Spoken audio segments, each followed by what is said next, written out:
Bismillahirrahmanirrahim. A very warm welcome to this lecture on direct and indirect speech. Direct और indirect narration के ऊपर मैं discussion करूँगा इस लेक्चर में।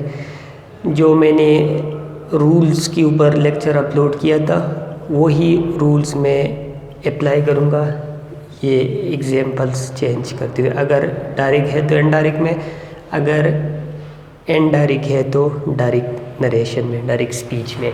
सेंटेंस नंबर 1 देखिए। The teacher asked the students whether they had changed it into active और passive. अब ये एक इनडायरेक्ट स्पीच है, इनडायरेक्ट नरेशन है। हमें किस तरह आइडेंटिफाई होगा कि ये डायरेक्ट है या इनडायरेक्ट है? अगर इन्वर्टेड कामाज और कामाज यूज़ हुए तो इट मीन्स ये स्पीकर के डायरेक्ट वर्ड्स है, वो डायरेक्ट स्पीच होगा। स्पीकर की एक्चुअल वर्ड्स तो वो डायरेक्ट स्पीच होगा। अगर इन्वर्टेड कामाज नहीं यूज़ हुए तो इट मीन्स वो स्पीकर की एक्चुअल वर्ड्स नहीं है, वो इनडायरेक्ट स्पीच होगा, ये इनडायरेक्ट स्पीच है। अब क्वेश्चन दो तरह के आ सकते हैं, डायरेक्ट से इनडायरेक्ट में कन्वर्ट करना या इनडायरेक्ट से डायरेक्ट में, दोनों आ सकते हैं। स्टेटमेंट होता है चेंज द नरेशन, ये नहीं कि सिर्फ डायरेक्ट से इनडायरेक्ट में चेंज करना, इनडायरेक्ट से डायरेक्ट में भी क्वेश्चन दे सकते हैं। तो अब इसको चेंज करेंगे तो द टीचर,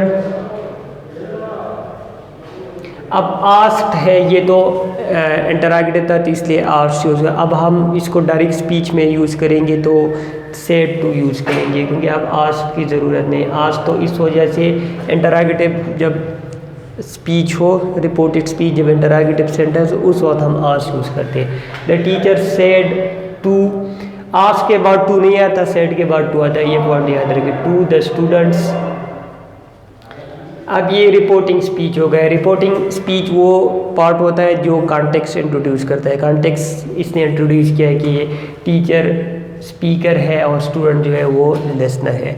ये जो पार्ट है ये रिपोर्टिंग स्पीच है, इसने कॉन्टेक्स्ट इंट्रोड्यूस किया।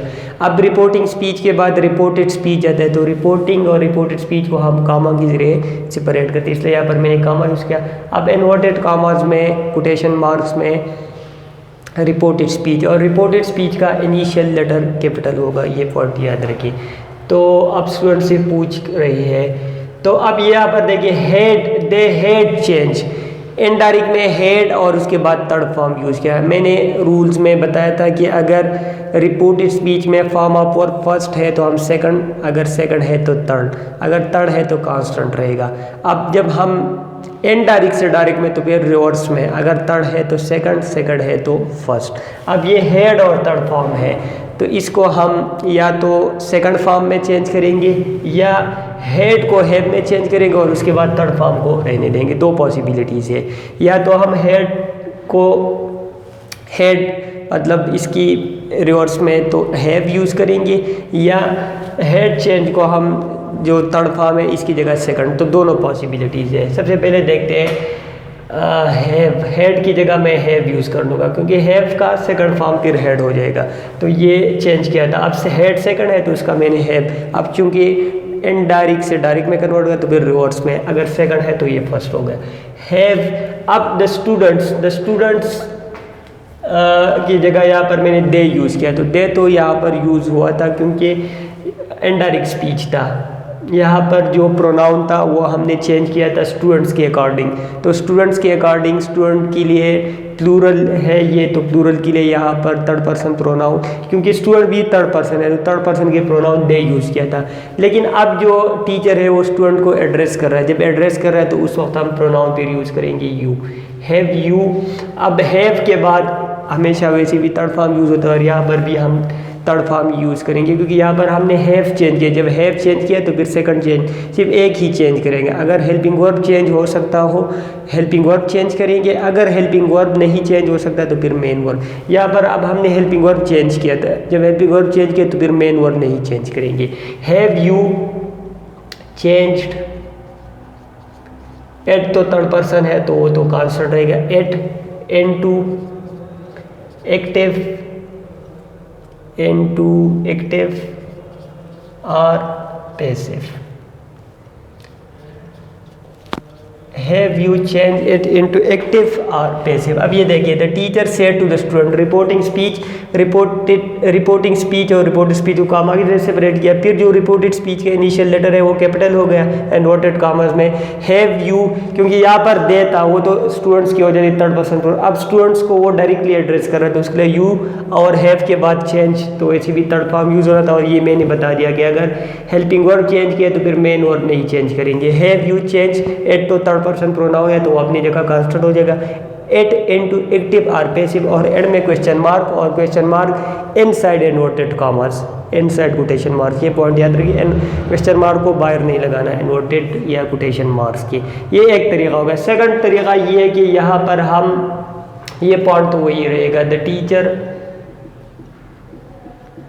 सेड टू द स्टूडेंट्स, ये पॉइंट वही रहेगा। अब इन्वर्टेड कामास या कोटेशन मार्क्स में अब हम ये सेकंड फॉर्म की जगह, थर्ड फॉर्म की जगह सेकंड फॉर्म लगाएंगे। तो जब हम second form of the verb use करते हैं और क्वेश्चन करते हैं तो हम डिड यूज़ करते हैं, डिड यू, और डिड के बाद हम सिर्फ फर्स्ट फॉर्म बेस फॉर्म लगा सकते हैं, चेंज नहीं लगा सकते, चेंज लगा सकते हैं।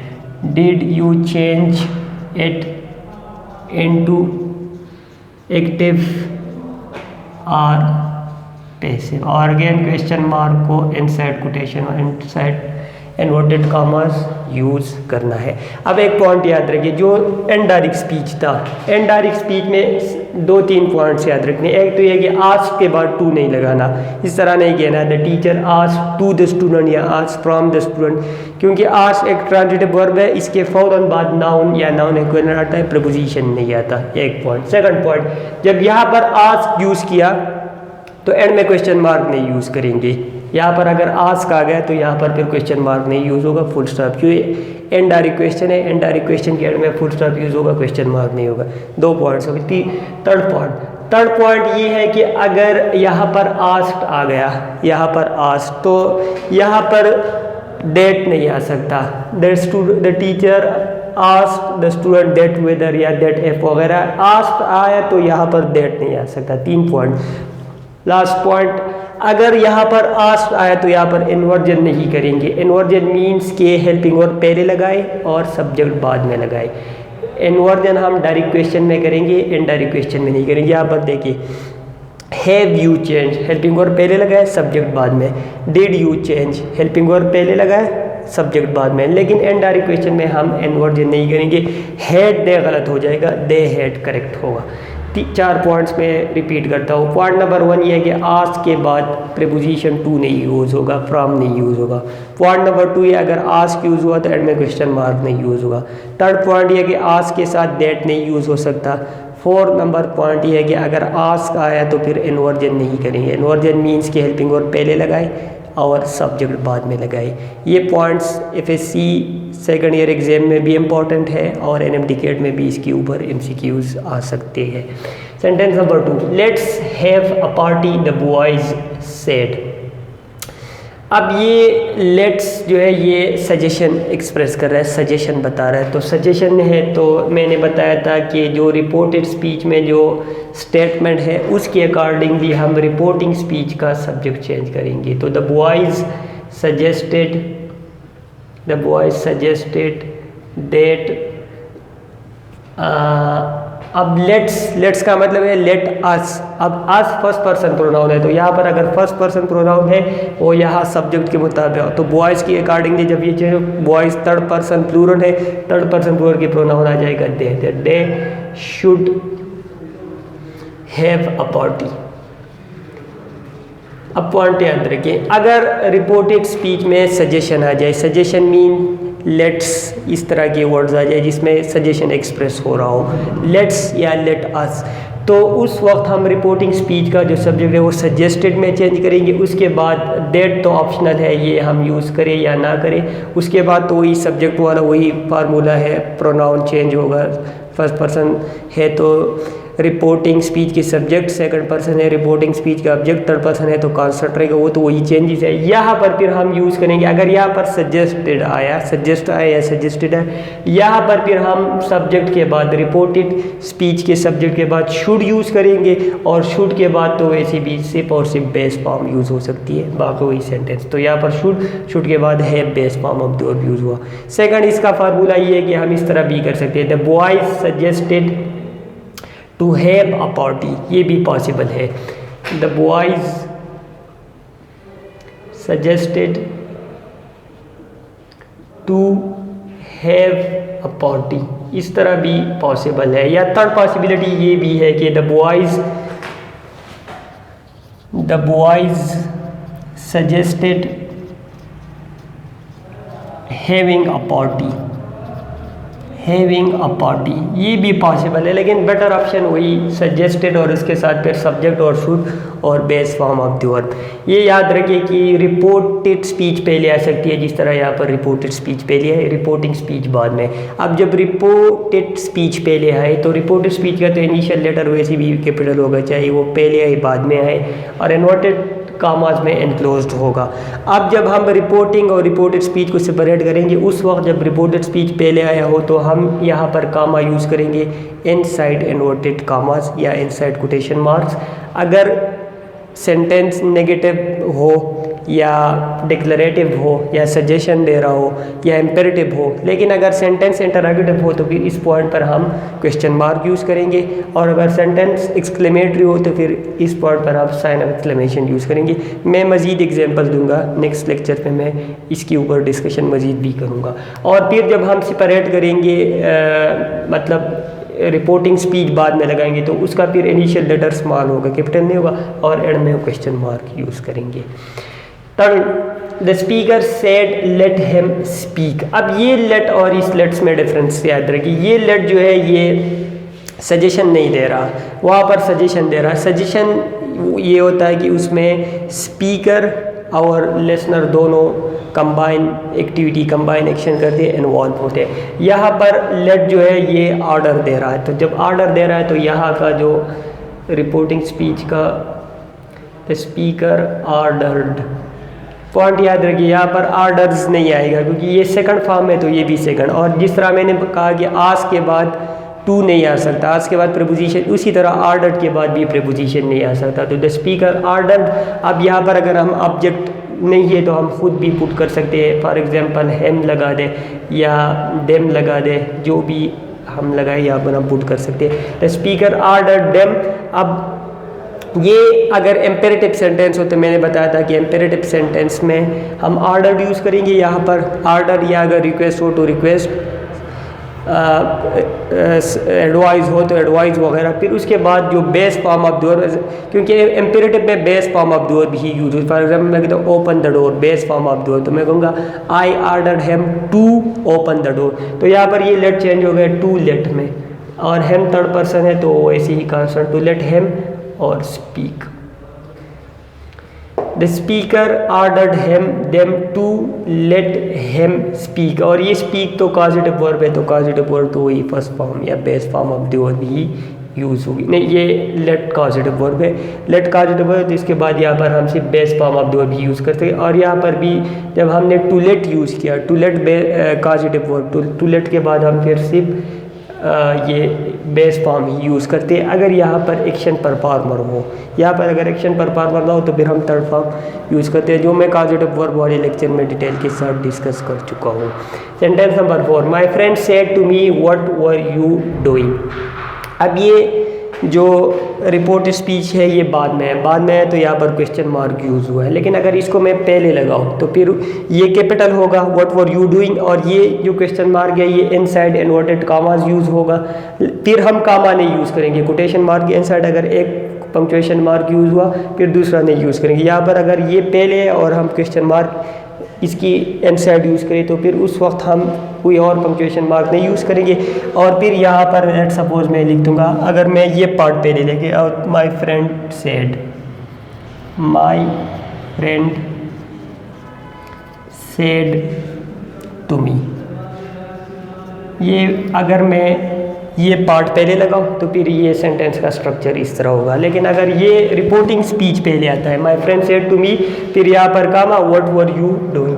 और एक पॉइंट ये भी याद रखिए, अगर मैं ये पार्ट पहले लगाऊँ व्हाट वर यू डूइंग और यहाँ पर क्वेश्चन मार्क लगाओ, फिर ये रिपोर्टिंग स्पीच का इनिशियल लेटर स्मॉल होगा, कैपिटल नहीं होगा, और यहाँ पर फिर मैं फुल स्टॉप लगाऊंगा, क्वेश्चन मार्क नहीं लगाऊंगा, क्योंकि जो इंटररोगेटिव स्टेटमेंट था, इंटररोगेटिव जो पोर्शन था वो यहाँ पर मैंने यूज़ किया और इसके साथ यहाँ पर मैंने क्वेश्चन मार्क भी यूज़ किया। अब इसको मैं चेंज करता हूँ, तो माय फ्रेंड, और जिस तरह मैंने कहा ये सेकंड फॉर्म है तो आस्क्ड का भी सेकंड, क्योंकि इंटररोगेटिव आस्क, और आस्क के बाद जिस तरह मैंने ऑलरेडी बताया कि आस्क के बाद प्रीपोजिशन नहीं हुआ, आस्क मी। अब दो तरह के क्वेश्चंस होते हैं, एक वो क्वेश्चन होता है जिसको हम यस या नो में आंसर कर सकते हैं। फॉर एग्जांपल यहाँ पर क्वेश्चन था कि कैन यू अंडरस्टैंड मी या आर यू गेटिंग मी, ये क्वेश्चन हो तो इसका हम यस या नो में आंसर कर सकते हैं। लेकिन ये जो क्वेश्चन है व्हाट वर यू डूइंग, इसका हम यस या नो में आंसर नहीं दे सकते। तो जिस क्वेश्चन का हम यस या नो में आंसर दे सकते हो उसके साथ हम एफ यूज़ करेंगे। फॉर एग्जाम्पल मैं कहूँ I said to the students can you understand me, तो मैं कहूँगा I asked the student if they could understand me, क्योंकि यस या नो में आंसर हो सकता यस या, तो वहाँ पर हम एफ यूज़ करेंगे। लेकिन यस या नो में अगर आंसर नहीं होता तो क्वेश्चन का, तो उस वक्त हम एफ नहीं यूज़ करेंगे, उस वक्त ऑलरेडी एक कंजंक्शन अवेलेबल होगा और वही कंजंक्शन कांस्टेंट रहेगा। तो यहाँ पर व्हाट अवेलेबल है, व्हाट, तो वही व्हाट कांस्टेंट रहेगा, हम एफ नहीं यूज़ करेंगे। और जिस तरह मैंने पहले सेंटेंस में आस्क के साथ दैट नहीं यूज़ होगा। My friend asked me what, अब यू सेकंड पर्सन दोनों आई के अकॉर्डिंगली चेंज होगा, ये ऑब्जेक्ट के अकॉर्डिंगली, लेकिन ऑब्जेक्ट के अकॉर्डिंग ये नहीं कि हम यहाँ पर मी ही यूज़ करें। नंबर, जेंडर, केस ये कांस्टेंट रहेगा, सिर्फ हम पर्सन चेंज करेंगे। अब ये सब्जेक्टिव केस है तो मी का सब्जेक्टिव केस आया जाएगा, ये सिंगुलर तो यहाँ पर भी सिंगुलर, अगर प्लूरल तो वहाँ पर भी हम प्लूरल यूज़ करेंगे। नंबर, जेंडर, केस कांस्टेंट रहेगा, हम सिर्फ पर्सन चेंज करेंगे। व्हाट आई, अब वर्क सेकंड फॉर्म है तो वर्क का थर्ड फॉर्म है बीन, वर्क का थर्ड फॉर्म बीन है, लेकिन बीन एक थर्ड फॉर्म है और थर्ड फॉर्म बगैर हेल्पिंग वर्ब के नहीं यूज़ होता, तो थर्ड फॉर्म के साथ हम हमेशा हैज़ हैव हैड यूज़ करेंगे। अब यहाँ पर हम हैड ही यूज़ करेंगे, क्योंकि अगर हैज़ हैव खुद भी हैड में ही चेंज होते हैं, तो यहाँ पर आई हैड बीन डूइंग। और एंड में जिस तरह मैंने पहले वाले एग्जांपल में बताया था फुल स्टॉप यूज़ होगा, क्वेश्चन मार्क नहीं, जब यहाँ पर आस्क्ड आ जाए। मैं ये सेंटेंस रिवाइज करता हूँ, रिपीट करता हूँ। My friend said to me what were you doing, direct speech है, नोटेड कामाज में एनक्लोज है, रिपोर्टिंग स्पीच कामा के जरिए से सेपरेट किया, रिपोर्टेड स्पीच है, नोटेड कामाज में एनक्लोज है, और इनिशियल लेटर कैपिटल है, एंड में क्वेश्चन मार्क इन्वर्टेड कामास के इनसाइड यूज़ हुआ है। अब ये इंटररोगेटिव है तो ये आस्क्ड में चेंज, और आस्क के बाद मैंने बताया प्रीपोजिशन नहीं यूज़ होगा मी। अब ऑलरेडी एक कंजंक्शन अवेलेबल है, जब ऑलरेडी एक कंजंक्शन अवेलेबल है वो कांस्टेंट रहेगा, हम एफ नहीं यूज़ करेंगे। बाकी वही चेंजेस है, यू सेकंड पर्सन प्रोनाउन है, मी के अकॉर्डिंग चेंज हुआ। I verb second form of the verb है, इसका थर्ड फॉर्म बीन है, लेकिन बीन के साथ हम हेल्पिंग वर्ब लाजमी यूज़ करेंगे, तो इसके साथ हैड यूज़ किया। हैज़ हैव नहीं यूज़ करेंगे क्योंकि हैज़ हैव खुद भी हैड में चेंज होते हैं। व्हाट आई हैड बीन और डूइंग यूज़ हो जाए, क्योंकि जब एक बार एक हेल्पिंग वर्ब चेंज किया तो फिर मेन वर्ब नहीं चेंज करेंगे, इस तरह मैंने पहले वाले सेंटेंस में बताया। और एंड में क्वेश्चन मार्क नहीं, फुल स्टॉप, जब यहाँ पर आस्क आ जाए एंड में फुल स्टॉप यूज़ करेंगे, क्वेश्चन मार्क नहीं यूज़ करेंगे। अब ये पॉइंट याद रखिए, सर स्टूडेंट कहते हैं ये व्हाट किस तरह कंजंक्शन है, तो व्हाट इस तरह कंजंक्शन है, ये देखिए आई हैड बीन डूइंग, एक clause, my friend said to me, दो क्लॉज, दो क्लासेस हो गए और इन दोनों क्लासेस को ज्वाइन किया है व्हाट नहीं, तो ये कंजंक्शन। अब जब ऑलरेडी एक कंजंक्शन है तो इसके साथ हम एफ नहीं यूज़ करेंगे, एफ उस वक्त यूज़ करेंगे जब ऑलरेडी एक कंजंक्शन ना हो। फॉर एग्जांपल मैं कहूँ ही सेड टू मी, अब can you help me, can you help me. अब ये देखिए ही आस्क्ड मी। अब यहाँ पर आर्ड रेक कंजक्शन नहीं, आर्ड रेक कंजक्शन क्यों नहीं, क्योंकि हम यस या नो में आंसर कर सकते हैं, यस या नो में आंसर कर सकते हो, वहाँ पर आर्ड रेक कंजक्शन नहीं होगा, वहाँ पर फिर हम एफ यूज़ करेंगे। He asked me F I, क्योंकि यू सेकंड पर्सन प्रोनाउन मी के अकॉर्डिंगली चेंज होगा, आई कैन है तो कैन कुड में चेंज होगा, और जब हेल्पिंग वर्ब चेंज किया तो फिर मेन वर्ब नहीं चेंज, मेन वर्ब वही हेल्प यूज़ करेंगे, मी यूज़ हो जाएगा। F I could help, can you help me, me first person pronoun है, फर्स्ट पर्सन प्रोनाउन ही के अकॉर्डिंगली चेंज हो जाए तो ही नहीं आएगा, क्योंकि नंबर जेंडर केस हम वही सिर्फ पर्सन चेंज करेंगे, तो यहाँ पर हेम आ जाएगा। और एंड में फुल स्टॉप नहीं, फुल स्टॉप यूज़ करेंगे, क्वेश्चन मार्क नहीं। यहाँ पर आस आ जाए तो एंड में फुल स्टॉप, क्वेश्चन मार्क नहीं। यहाँ पर आस आ जाए तो यहाँ पर टू या फ्रॉम या कोई भी प्रपोजिशन आस के बाद नहीं यूज़ करेंगे। आस आ जाए तो आस के साथ दैट एफ नहीं यूज़ करेंगे। आस के साथ यहाँ पर हम इन्वर्जन नहीं करेंगे, कुड आई नहीं कहेंगे, आई कुड कहेंगे। इस तरह यहाँ पर ये चारों पॉइंट्स अप्लाई होते हैं। आस के साथ प्रपोजिशन नहीं है, आस के साथ दैट नहीं आ सकता।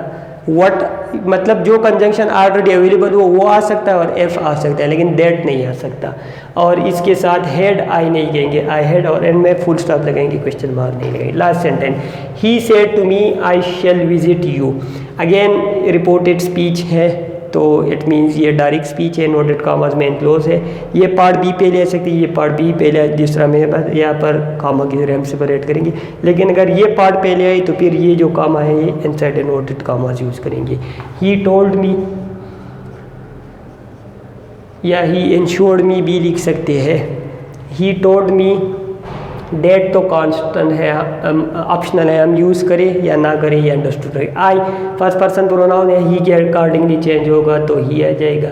अब शेल और वेल ये फर्स्ट फॉर्म है तो इसकी सेकंड फॉर्म्स है वुड, इफ ही वुड, और जब हेल्पिंग वर्ब चेंज किया तो मेन वर्ब नहीं चेंज करेंगे, विजिट। अब यू सेकंड पर्सन प्रोनाउन है, मी के अकॉर्डिंगली चेंज होगा, लेकिन नंबर जेंडर कांस्टेंट रहेगा, सिर्फ पर्सन चेंज होगा, तो पर्सन चेंज हो जाएगा तो ये आ जाएगा मी। अब पर्सन चेंज हुआ, ये सेकंड पर्सन है, ये फर्स्ट पर्सन है। बाकी देखिए ये ऑब्जेक्टिव केस, ये भी ऑब्जेक्टिव केस, और सिंगुलर सिंगुलर बाकी जो पॉइंट्स हैं नंबर जेंडर केस वो कांस्टेंट रहेंगे। यहाँ पर शेल और वेल दोनों फर्स्ट फॉर्म, इसकी वुड सेकंड फॉर्म, और जब वर्ब चेंज किया हेल्पिंग वर्ब तो फिर मेन वर्ब नहीं चेंज करेंगे। बाकी यहाँ पर फुल स्टॉप यूज़ करेंगे। और इसके जो मज़ीद कॉम्प्लिकेटेड एग्जांपल्स या इसी तरह के मज़ीद एग्जांपल्स हैं वो मैं इस लेक्चर के पार्ट 2 में डिस्कस करूँगा।